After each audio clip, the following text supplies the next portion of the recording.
안녕하세요. 50대 투자 라이프입니다. 오늘은 제 계좌 중에 레버리지 종목으로만 구성된 저의 실제 계좌를 그대로 보여드리면서 최근 2주 동안 제가 느꼈던 솔직한 이야기를 좀 해보려고 합니다. 7월 28일에 제 계좌 수익률이 얼마였냐면 마이너스 18.4%였습니다. 유튜브 시작한 후에는 마이너스가 되면 얼른 계좌를 캡처하는 버릇이 생겼습니다. 원화로 따지면 한 776만 원 정도 손실이었습니다. 그런데 8월 14일 오늘 계좌를 다시 열어봤더니 플러스 17.7%로 바뀌어 있더라고요. 평가 손익으로는 약 695만 원 정도가 플러스입니다. 2주 만에 마이너스 18%였던 계좌가 플러스 17%가 된 겁니다. 숫자로만 보면 정말 크게 움직인 거죠. 평가손익 기준으로 보면 한 1,470만 원 정도가 왔다 갔다 한 셈입니다. 그런데 재밌는 게 뭐냐면 저는 2주 동안 특별히 한 게 별로 없습니다. 주가가 슬금슬금 올라올 때 오히려 이번 주에는 매수를 안 했습니다. 8월 초에 떨어졌을 때만 소량으로 나누어서 샀습니다. 하루에 2주, 3주 나누어서 매수를 했고 큰 돈을 확 넣는 건 아니고 조금씩 샀습니다. 근데 막상 계좌가 플러스로 돌아서고 나니까 이런 생각이 또 들죠. 그때 조금 더 적극적으로 샀으면 아마 투자하시는 분들이라면 다들 한 번쯤은 느껴보셨을 겁니다. 떨어질 때는 무서워서 못 사고 막상 올라오면 그때 샀을 걸 하는 아쉬움이 남습니다. 그런데 이번 경험하면서 다시 한번 느낀 게 있습니다. 하락장에서 매수할 수 있게 해주는 건 용기가 아니라 결국 내가 가진 투자에 대한 믿음이더라고요. 제가 가지고 있는 계좌 중에 2021년부터 지금까지 가장 오래 들고 있는 레버리지 계좌가 하나 있는데요. 지금 수익률이 174% 정도입니다. TQQQ, QLD, SOXL 같은 레버리지 ETF들이 들어있는 계좌입니다. 물론 이런 종목들이 모든 사람한테 좋다고 생각은 안 합니다. 오히려 누구한테는 굉장히 위험한 투자일 수 있습니다. 근데 저한테는 지난 몇 년 동안 자산을 빠르게 키우는데 정말 중요한 역할을 해준 투자 종목이기도 합니다. 그래서 이번에 계좌가 마이너스 18%까지 내려갔을 때도 제가 완전히 무너지지 않았던 것 같습니다. 눈앞에 있는 손실만 본 게 아니라 나는 지난 5, 6년 동안 이런 변동성 장을 계속 경험해 봤고 결국 시장은 다시 올라오더라는 경험이 있었으니까 버틸 수 있었습니다. 저는 주식시장이 앞으로도 계속 우상향하기를 바라요. 근데 그렇다고 한 방향으로만 쭉 올라갈 거라고는 생각을 안 합니다. 시장은 올라갔다 내려갔다 또 내려갔다가 다시 올라갔다 파도처럼 움직이잖아요.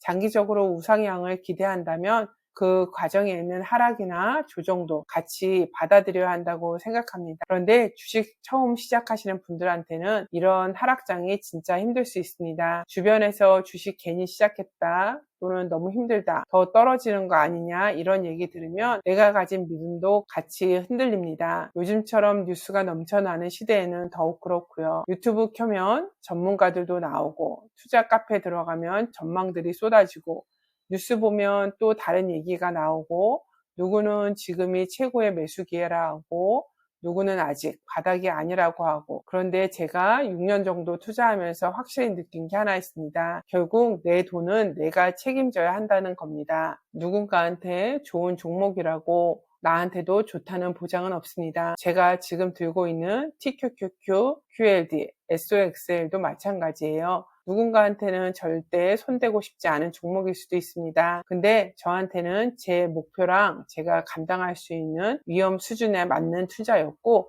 그 결과 지금까지 자산을 키우는 원동력 중에 하나가 되었습니다. 중요한 건 무슨 종목이 좋으냐가 아니라 그 종목이 나한테 맞느냐라고 생각합니다. 현금 흐름이 필요한 분도 있고 매달 배당금이 들어오는 게 중요한 분도 있고 아직 월급이라는 근로소득이 있어서 좀 더 적극적으로 자산을 키우고 싶은 분도 있습니다. 투자 기간도 다르고 자산 규모도 다르고 감당할 수 있는 손실 크기도 다 다르기 때문입니다. 근데 우리는 자꾸 다른 사람 투자법을 내 투자법에 그대로 가져오려고 합니다. 저도 예전에 그랬고요. 근데 지금은 생각이 좀 달라졌습니다. 투자에는 어느 정도 자기만의 고집이 필요하다고 생각합니다. 물론 잘못된 투자를 끝까지 고집하라는 얘기는 아니고요. 내가 왜 이 종목을 샀는지, 얼마나 떨어지면 추가로 살 건지, 얼마나 오르면 일부를 매도할 건지, 그리고 어느 정도 손실까지 내가 감당할 수 있는지, 이런 기준을 스스로 갖고 있어야 한다는 뜻입니다. 저는 50대이지만 투자 카페에 가입하거나 투자 모임 하나 없습니다. 제가 정한 투자 원칙 세워놓고 그 원칙대로 움직이려고 합니다. 결국 내 돈이고 내 인생이니까요. 이번에 2주 동안 마이너스 18%에서 플러스 17% 바뀐 것도 제가 특별한 매매 기술이 있어서가 아닙니다. 그냥 떨어졌을 때 겁먹고 다 팔아버리지 않았고 제가 정해놓은 범위 안에서 조금씩 나눠서 샀을 뿐입니다. 지금 생각해보면 그때 좀 더 샀으면 좋았겠다는 아쉬움도 있습니다. 근데 그것도 투자라고 생각해요. 항상 최저점에서 사고 항상 최고점에서 파는 건 애초에 불가능하잖아요. 중요한 건 바닥을 정확히 맞히는 게 아니라 내가 감당할 수 있는 방법으로 시장이 계속 남아있는 거라고 생각합니다. 특히 주식 처음 시작하시는 분들, 그리고 이번에 처음으로 큰 하락장을 겪어보신 분들한테 꼭 말씀드리고 싶은 게 하나 있습니다. 지금 계좌가 마이너스라고 그것만 보고 실패했다고 생각하지 않으셨으면 좋겠습니다. 물론 투자한 종목의 펀더멘탈이 진짜로 훼손됐다면 다시 점검해봐야겠지만, 근데 그냥 시장 전체가 조정받고 있는 상황이라면 내가 왜 이 투자를 시작했는지부터 다시 생각해 보셨으면 합니다. 뉴스 하나, 전문가 한 사람 말 한마디에 내 투자 원칙을 계속 바꾸지 않으셨으면 좋겠습니다. 투자는 남이 대신 해주는 게 아닙니다.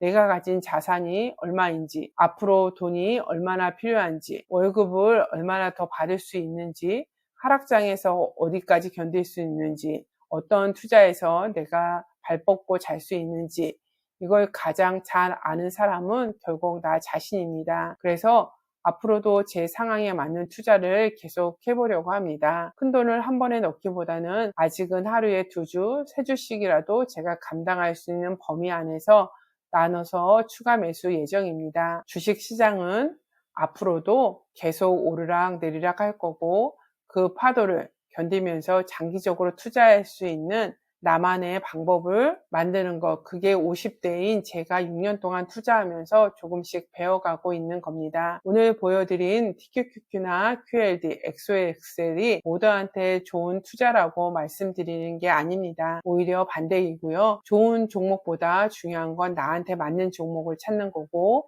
그 종목을 골랐다면 왜 골랐는지 스스로 이해하고 투자하는 것, 저는 그게 장기 투자에서 가장 중요한 부분이라고 생각합니다.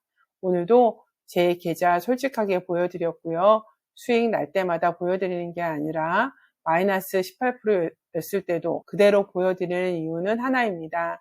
투자는 결과만 보는 게 아니라 그 과정에서 내가 어떻게 생각하고 어떻게 행동했는지 기록하는 것도 정말 중요하다고 생각합니다. 오늘 영상이 하락장 처음 겪어보신 분들한테 조금이나마 도움이 됐으면 좋겠습니다. 그리고 여러분도 남의 투자법 그대로 따라가기보다는 나한테 맞는 투자법, 내가 끝까지 지킬 수 있는 투자 원칙을 한번 만들어 보셨으면 좋겠습니다. 오늘도 긴 영상 끝까지 들어주셔서 감사합니다. 행복하세요.